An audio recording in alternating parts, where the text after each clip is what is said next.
Knicks overcame an off-shooting night from Jalen Brunson to take down the Lakers 112-100 for their sixth straight win.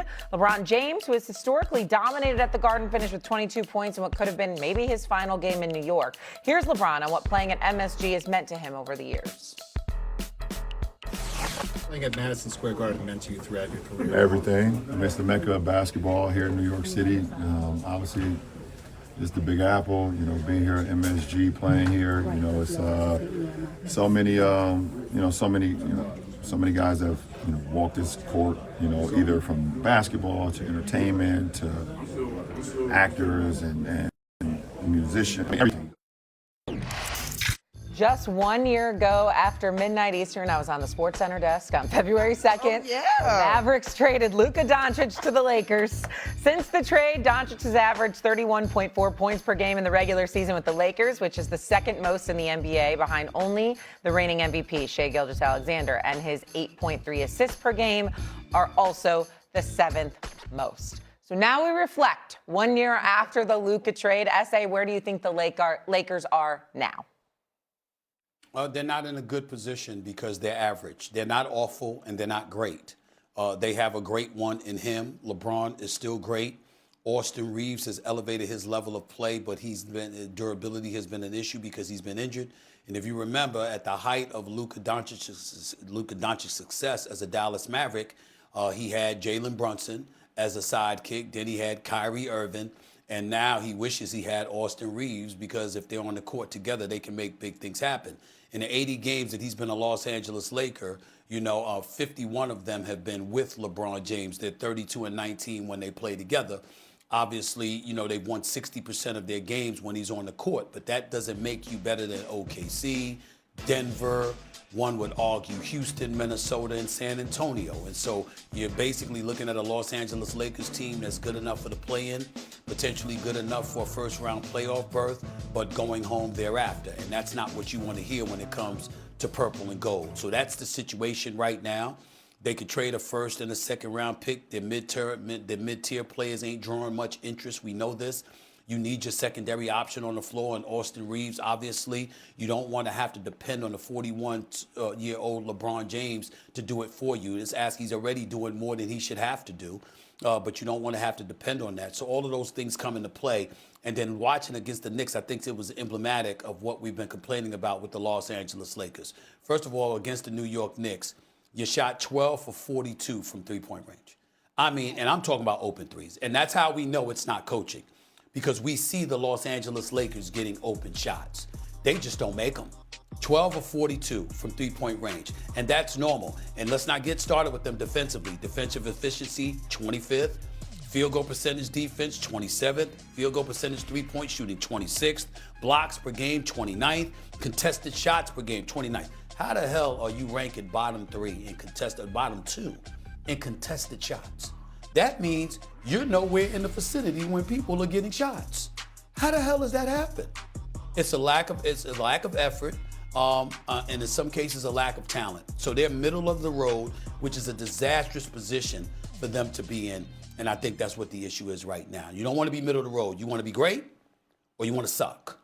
And the Lakers are neither. They're in the middle, and I think that's the problem. So the one thing about where they are middle of the road, and as you reflect on the trade from last year, if you will, is that trade got them a guy for the future. So I agree with you, S.A. They're middle of the road. There's a bunch of metrics that say their defense is terrible. Yes, they've been pretty good in the clutch time, but they've also been blown out by 20 at like 7 different times. Mm-hmm. So I get you. But the one thing they do have is a guy that you can be confident about moving forward. So if I had to assess the trade, they still have won the trade moving forward because Luka Doncic is, to me, still in his prime and has more prime to go. Eminem, before Wendy chimes in, it's not assessing the trade, it's assessing the Lakers when you're after the trade. No, that's what I'm saying. You got it. It's two different things. It's like the trade, clearly they won the trade. Anthony Davis ain't even available. Yeah. Clearly they won the trade. It's a great thing. It's just that the Lakers looking at him is like, Right, yeah, because it's like contender or not, the answer is not. So now we zoom out, and at least they got a guy moving forward. The reality is that the Lakers' Luka Doncic era will start next year. Okay, because they really haven't taken the steps necessary or that they're able to to put the proper pieces around him. This is not a mystery. We saw exactly what the Dallas Mavericks did that created a finals team. They put perimeter defenders around to protect Luka for defense, and they went all out to get roll big men who could roll to the basket off Luka's of screens and then also defend the rim. They got slapped with a tanking fine because they wanted to make sure that they got a first-round pick that they used on Derek Lively, who was a perfect role big man for him. And then they went out and made aggressive trades at the deadline that finals year to get Daniel Gafford. The Lakers have not done that. They did it briefly when they went out and got Mark Williams, and then they rescinded the trade last year. I mean, if you look at Mark Williams and DeAndre Ayton, Mark Williams has 20 more dunks this year than DeAndre Ayton does.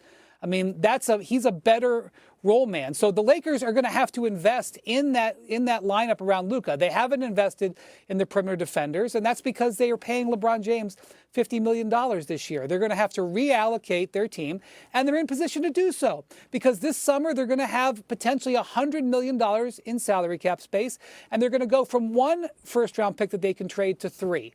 And so then they can re-enter the market with that space, which they can use a number of different ways. And next year, the team that you see deployed on the court with Luka, I think will have a big man who fits that criteria and guys alongside him that will defend.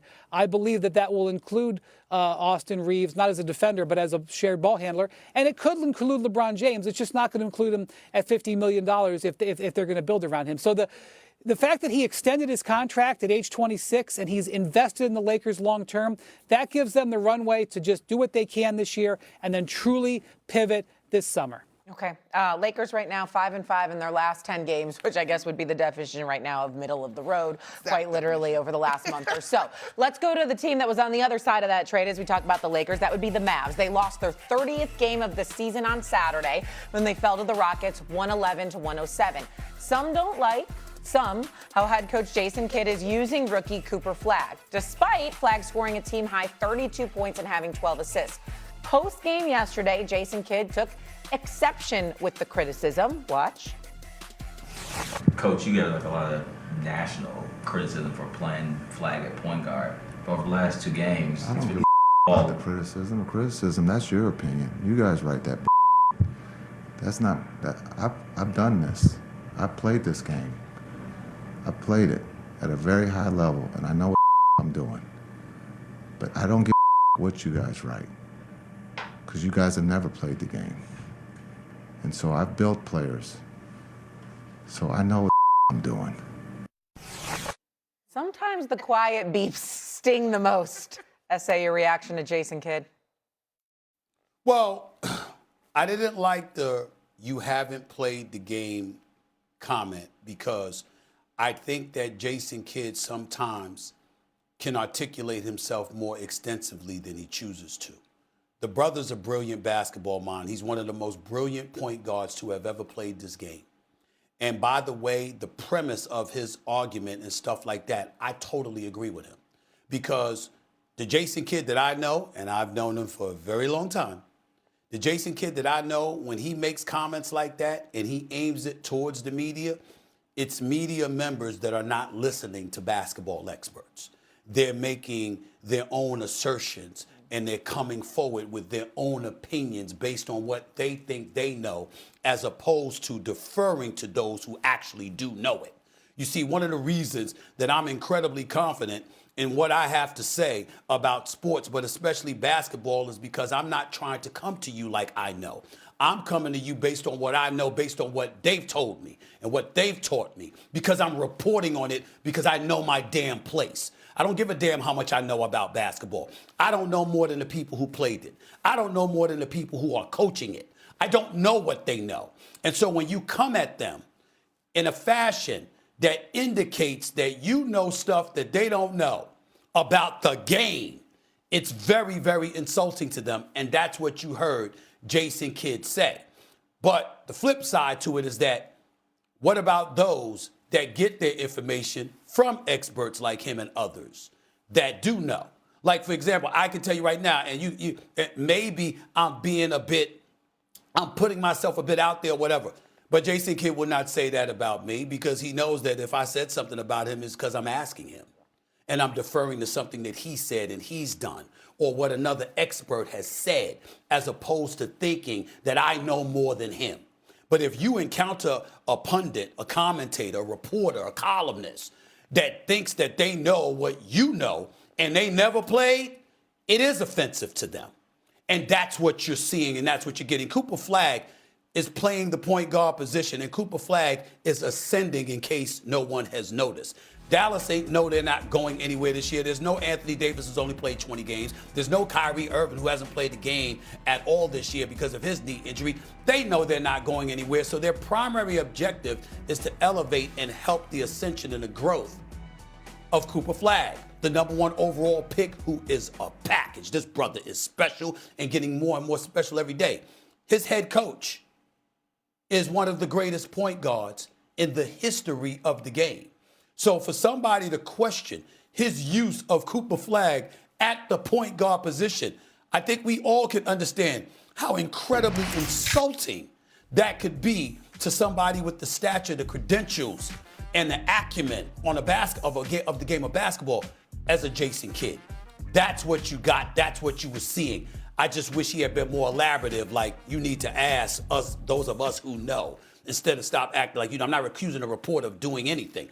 I'm just saying that's how Jason Kidd came across, as somebody who was communicating with someone else who hadn't played and hadn't gotten his counsel or whatever from experts and was acting like he was an expert himself. That's how it came across to me, but I don't know because I was not there. Wendy, what was your reaction? Well, let's just be honest. The reason we're playing that is because Jason Kidd was cursing and it's just good video. Because I'm going to tell you something, there isn't that much criticism of Cooper Flagg playing point guard. Generally, the national media is in awe of how good he is. He had a game a couple of days ago where he scored 49 points and they lost in an incredible battle with Charlotte and Con Knipple. We weren't like, oh my gosh, if they had a point guard, they might have won. We were like, oh my God, look at this 19-year-old and how he plays. I don't care, quite frankly, about where he's playing a point guard. I'm just watching how he's developing by the week and looks better and better. And I'm like, this guy's future is so bright, they need sunglasses. I will say this, the Mavericks have a bottom 5 offense. They're a bad offensive team, and largely because their point guard position is weak. The guy that they have filling in for Kyrie Irving, D'Angelo Russell, who they signed to a contract with a player option, has been benched, and they are now trying to get off of that contract. Their maneuver there has failed.